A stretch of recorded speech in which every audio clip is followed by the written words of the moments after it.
Welcome back to another Race Weekend Canada's F1 podcast. I'm your host, James Nellis, joined by team manager for Pro Racing Ontario, Daryl Timmers. And boy, oh boy, do we have a few storylines after the Dutch Grand Prix. We can just go safe and be like, yeah, Max won, but we all knew that was going to happen.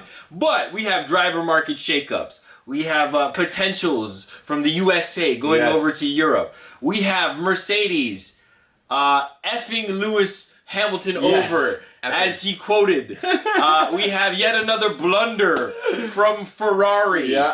Let's start right there. Right off the hop. Did Lewis Hamilton get screwed out of a win at the Dutch Grand Prix this year? I personally think yes. I really do. You know, when Max pitted with that last safety car and they just kind of sat out there and it was like, okay, it was the last minute, you're leading at that point. It's hard to make the decision. But then you pit Russell and you don't pit him. It's like, you know he's going to be a sitting duck when he's on mediums that are going to take 3 or 4 laps to get up to temp, and you don't pit him. Like, what? Very Abu Dhabi 2021. And like the team owned it. Luckily, like he was mad at the end. They didn't have no choice but to own it. They had because he was downright pissed. Yeah, he was. Right? Like you never really, win, you never really hear Lewis cussing out the team or any of that. But yesterday it was like. Because I think the flesh wound is still there from Abu Dhabi, and it turned out to be the same thing against the same rival. Like, you know, and granted, the stakes are nowhere near as close. He's nowhere in the championship, but he could have beat Matt in the Netherlands, right? He could have beat Matt in the Netherlands, and that would have been like almost as good as a win. Yeah, exactly. And I honestly think, I don't know where Mercedes' head was at that point. They let George make the decision, but then at that point it's like, hey, if you're going to pit one, pit the other, because there's a big gap back to Leclerc anyways, so you're not going to lose a position to Leclerc. George was out of the pits easily to get into third again. So, okay, let's go. You know, the Merc has race pace. Big time. Outright, especially on them hard tires, as we keep saying. When them hards go on, they are fast. They're the best car on the hards right now. And you know, you look at Verstappen knowing that, like, I would say halfway through the race, they didn't think they were going to win this thing. They were like, well, Mercedes got this now. Holy crap. Where'd this come from? Mercedes has just come out of nowhere and they're going to take this win from us? And, you know, as the safety cars and the drama happened with the virtual, I don't know. I don't know what Mercedes was thinking there, and I think they kind of were on the back foot. They didn't really think they had something for them. And George just came across and was like, hey man, I want softs. And they're like, all right, come in. And then they're like, oh crap, what about Lewis? Kudos to George Russell. He was out there running his race. He had another top 5 finish, podium, P2. Well deserved in my opinion. And the circumstances, like, it kind of shows you where things are at in terms of drivers at Mercedes. It's not one or the other the way it used to be, or the way that because they're very close in championship. Yes, they are. When you look at teams like Red Bull, Ferrari, McLaren, there's a very clear 1-2. Yes. And if anything, Mercedes is like, there is no definitive 1-2. And I think it's rightfully earned. I mean, George has put in the work this year. He made the call, and in the end, it worked out for him, right? Yeah, and I agree. I think George has proven to the team that, hey, I'm here to be a great teammate. I'm here to win races. Not a great teammate, or else he would have stayed out in P2 and he would have thrown some Perez-style blocks up against Verstappen. But at that point, the team has to make that decision to keep him in or pull him out. So if the team says, hey, go with your soft tire, then he's going to be like, sweet, I'm going to take advantage of this. But yes, I agree. You know, if they were doing that team player aspect, they would have kept George out there and said, block, make Lewis win this race. And they didn't, and then all of a sudden Lewis is coming home with a P4, which is horrible for the race that he had, and it shouldn't be the result that he got. It did hurt. It was a big time. I was hoping that we could have got a showdown with some soft tires there. Obviously, the Red Bull could have been quick. Is quick on the soft tire. If the Mercedes would have been able to keep up with them, or on the fence, but I think at that point Lewis is driving with confidence, knowing that he was one of the quickest cars on track. George is driving with confidence. Why not just let him have at it, and go after Max? But they just kind of gave Max a a win and said, "Here you go," and we'll just put Lewis in fourth. Gave Max a holiday, really. Yeah, like, this guy's 109 points ahead he's in the lead. Killing like, he's everyone just, right now. He could literally, I think they said he could take the next 5 races off and still come back leading the championship. Right? Yeah. So let's go down the Max rabbit hole, the Red Bull rabbit hole. Red Bull owning 2 teams. Yes. Yuki Tsunoda stops, then comes in, then goes back out, then stops again. I think at that point it would have been fine if they didn't come on the radio and say, "Go back out and stop in a safe place." It was like they went over the radio and were like, "Hey, go, go, go, go. Yeah, go out, go out, go out. Okay, stop in a safe place." So timeout. As far as conspiracy theories go, do you think Big Red Bull calls Alpha Tauri and says it's not looking good in Max's hometown? Yeah. We got to do something here. Like, tinfoil hat, they've already come out and said that's not the case. But as you're watching this thing, if you know the sport and you know that both teams are kind of under the same ownership, like, you can draw a parallel to that, can't you? You could. I could see maybe that happening, but if it wasn't the, really and truly, it wasn't the Tsunoda pit stop that really had the big effect on it. It was the big Bottas one. Like, the Bottas one was the one that really, really, really screwed them over with putting Lewis on the soft tire. And, you know, yes, I can see them trying to manipulate it a little bit and be like, "Hey, man, like, we could really use a VSC right now. We need a pit stop. Can you help us?" You know, I could see that happening. But in the end, that pit stop really didn't have the huge effect on the outcome. I think if Bottas, you know, didn't have that breakdown, I think Lewis could have still had this win. They were so fast on the mediums and hards that, you know, putting the Red Bull on the soft was the only way that they were going to beat the Mercedes. So I think, you know, people look for conspiracy theories in a lot of things. It's fun. I can see it. I can totally see it. I can totally see it. Like, you know, and you know, with Horner, they'll really do anything. You know, Toto will really do anything to make sure that they get that win.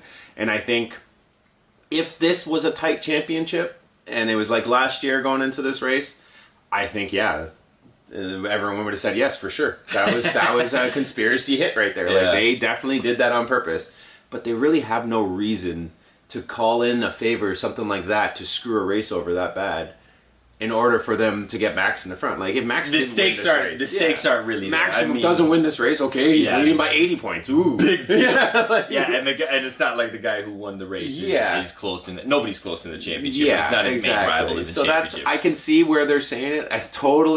I could definitely see where they're you know, these conspiracy theories are coming out, and the radio communication and everything was just a little bit weird.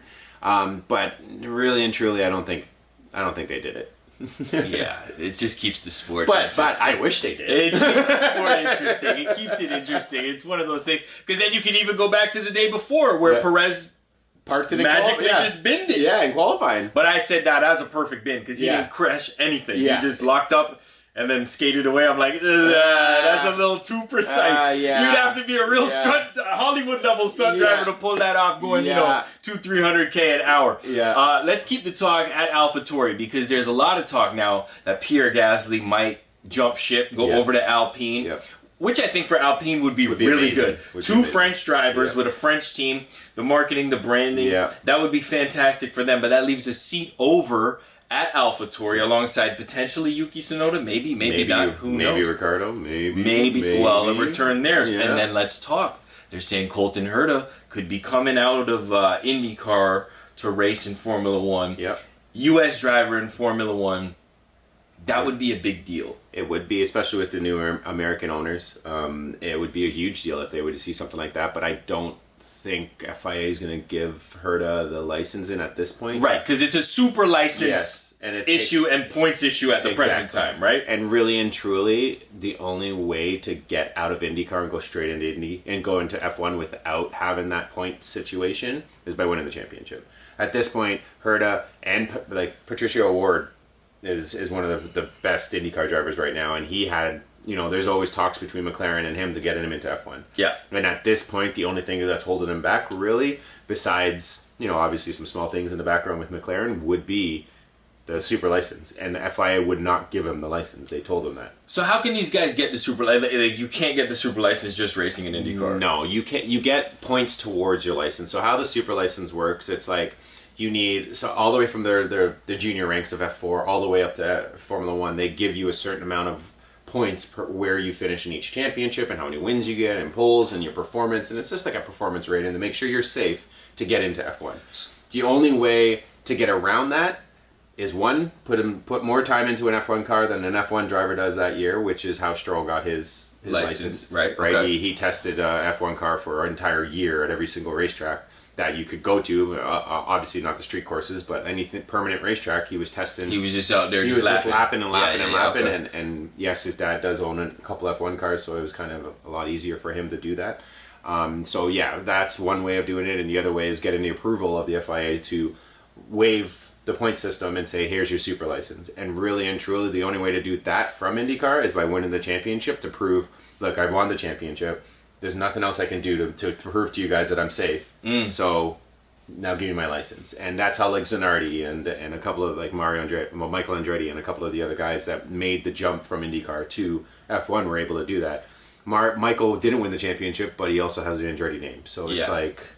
So basically, essentially what it is like a feeder series. They want you in the ecosystem in order to get... To get there. So realistically, there's a lot of talk. Yes. But...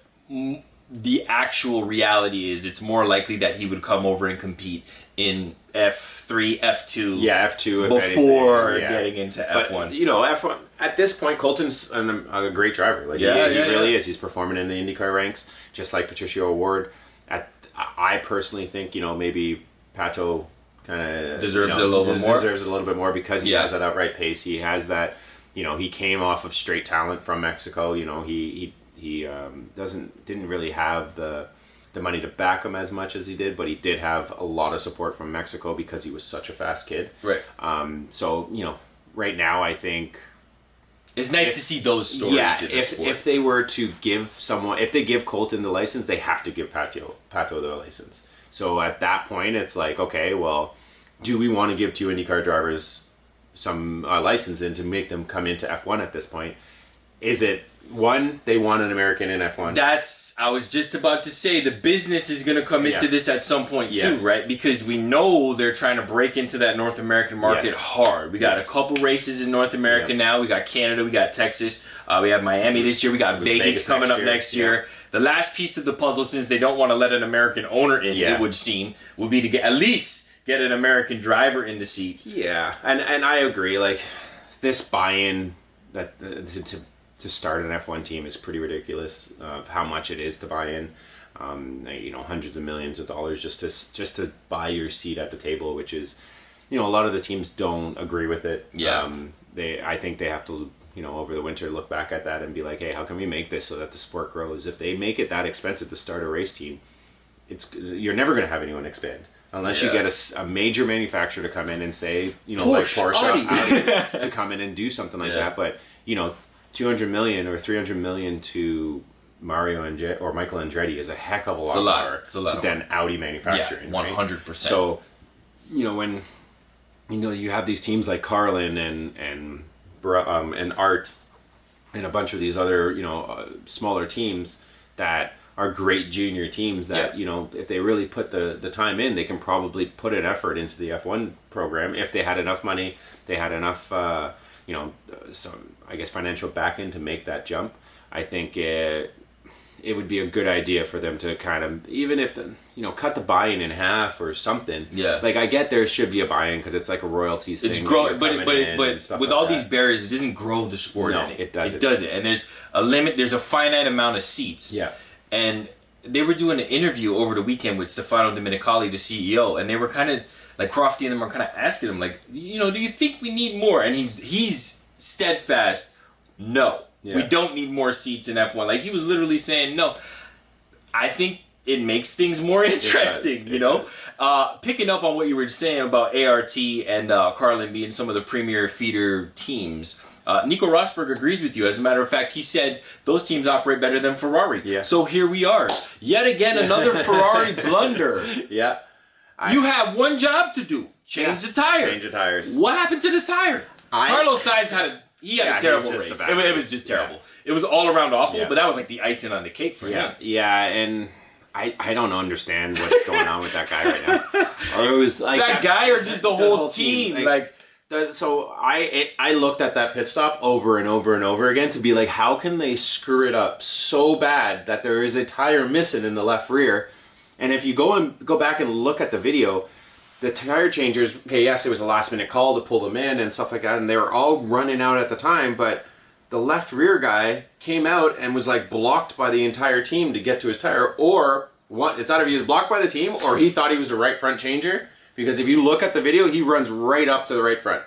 And it's like, what's going on? And then he realizes he's there and tries to go around, but instead of going around to the left side of the car, he went around all the way around the jacks, everything, and ran around and then comes back around. It's like, it was nothing short of comical. Yeah. You know, I really wish they had like just like on a hotkey every time Ferrari does something, you just have it on standby. I don't know how you can screw up so bad. And then Bonato's like, it's just bad. He's like, that was a mess. Look, I don't even want to spend any time on it because I'll be honest with you, the car is not even improving. No. They keep complaining about Deg, and it's because you're bouncing everywhere still. Like, you're the only team really bouncing anymore. I see Leclerc bouncing a little bit. You know, you might see that Monza just because of how long the straight is there, and it's going to sooner. But it looks the exact same. You know, from the Dutch Grand Prix that it looked at the Australian Grand Prix, and you know, when you look at the Red Bull, you look and even Mercedes, like Mercedes, the level of they were the worst advancement that they've had with a let's be honest, a pretty bad design. It's not quite working. But yeah, I mean, whatever. Going back to the driver market quickly before we do overwhelmed, underwhelmed, surprised. Daniel Ricciardo, terrible weekend. Is there a scenario in which Oscar Piastri jumps in the car before the end of 2022? I don't think so, just because that is a huge slap in the face for but warranted, because they're trailing Alpine now. Yes, but also if you look at it, he's still in contract with Alpine till the end of the season, so he cannot just jump ship and go to McLaren. They've already got pissed about him signing a contract with McLaren, so they're not going to allow him to get into that car before the end of the season, and that's a contract. Otmar's not playing that. No, he's not going to allow that to happen. So in the end, it would be cool. Kind of a slap in the face to Ricciardo. I definitely feel bad for him right now. He's definitely struggling hard. You know, he got lapped yesterday. Yeah, he did. He got lapped. And his teammate was battling for the top 5, and he just battled at the back of the pack. He just didn't make any advancement. He was in 18th the entire race. Qualified 18th. Yeah, like it just wasn't good. I don't know. He's obviously battling some demons right now that I hope he gets through and at least finishes the season with 1 or 2 good finishes. Just such a great career that doesn't need to be ended in such horrible way. You don't want that legacy. No, right?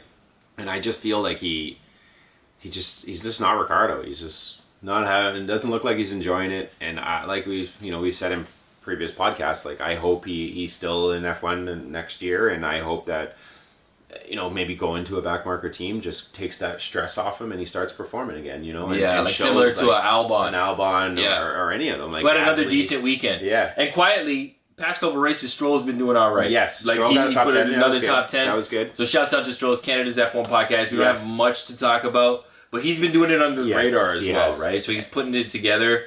Hopefully next year, man, with the Alonso, they'll be a little bit further down the grid. Let's do overwhelmed, underwhelmed, and surprised. So, underwhelming, I have to say, is the Lewis Hamilton situation. I thought I was like, I would both over and it was overwhelming because I was like, he was doing so good and stuff like that, and I was loving it. And then all of a sudden, it was like, okay, well, that didn't end the way we wanted it to. Tires deflated. Yeah, exactly. And it was really, it was one of those situations where, it's hard for the team to make a decision in such a small period of time, if you think about it. Like we're here looking at so much information on the outside, and it's easy for us to bark some orders. Yeah, with like 15 or 17 laps left or whatever, you got a VSC, then a full out safety car. And the other thing is once again, track position is king. Yes. So everybody can say, pull him in. Yeah. He's P1. Yeah. In that car this year that has no right to be there, right? So they were kind of screwed either way. Exactly. Maybe he would have been on the podium still if they still did it, just because Leclerc wouldn't have been able to. He was so far back. He wouldn't have been able to. But hey, whatever. Surprised. I got to go with the Alpines, man. Like the fact that they weren't in one of them was out in Q3. Sorry, Q1, and the other one was out in Q2. Yeah. Alonso, yeah. And all of a sudden they both 7th and 9th. Like that was a great pullout from them. And look, Alpine is getting what McLaren thought they would get. Yes, right. I agree. They're getting solid, consistent drives from both drivers with consistent points every weekend. Yeah. Whereas McLaren is just like, you can count on one guy. Yeah. But the other guy is just out to lunch. Yeah. And that I think is in the end what's really, well, they're ahead of McLaren now, and I don't think anybody at the start of the year thought, Alpine would be ahead of McLaren. They thought it would have been a tight fight, but that best of the rest, like, I think they're there pretty much. Yeah, no, I think so. I think hopefully McLaren steps it up over the winter a little bit with this. They have such a stacked team for next year with Lando and Piastri, so I think we'll see some great battles next season, and we'll see how it goes. Surprised. So didn't I just say surprised? Surprise was the Alpines. That was the okay. So, or are you going overwhelmed? Underwhelmed is both Lewis. Yeah, both Lewis. Okay. Because it's just like I was Lewis and Mercedes and George. That's fair. I could also say the underwhelming is this whole Ferrari situation, but look, we've been discussing Ferrari. There's no point in even discussing it. I mean, it's like we could have done in depth and like we didn't even get to the penalties that Sainz took. Overtaking over the yellow. It was like big time. That was blatant. That was crazy. Yeah, that was. And I don't even think you got a penalty for that. You got a penalty for the pit lane incident. Investigation after the race. Yeah. So he'll probably get a grid place penalty for the next race. It was just bad. And then Bottas was getting out of the car when he made that pass. Like he pulled the halo off him. He was unstrapped. And he made a pass under yellow, and I was like, don't do that, man. No, that's a little bit more than a slap on the wrist. You know what I mean? Yeah. But all in all, I did think it was a great race. It was a great race in the Netherlands. Congratulations to Max Verstappen yet again. He's 2 for 2 at his hometown race, and that's big. Yeah. He's the world champ this year. There's no way to slice it. Red Bull takes the constructors as well. I don't see it going any other way. But we look forward to Monza still. Yeah. Nonetheless. If you're looking to see Max walk away with another 25-second win, tune in next Sunday. Yeah. I can see Alpine coming in there. We'll see how it all shakes up between VSC, another safety car or whatever, right? But that's what makes the sport interesting, and it gives us great stuff to talk about here on Another Race Weekend Canada's F1 podcast. Just a reminder: like, share, subscribe on YouTube, and of course you can take us anywhere you go via podcast version, Apple Play, iHeartRadio, Spotify. It's all there wherever you get your podcast. Just search Another Race Weekend. For Daryl Timmers, I'm Dames, and we will talk next week after Monza. You'll be away, you won't be here, so we'll do a Zoom version if you're cool with that. Yeah.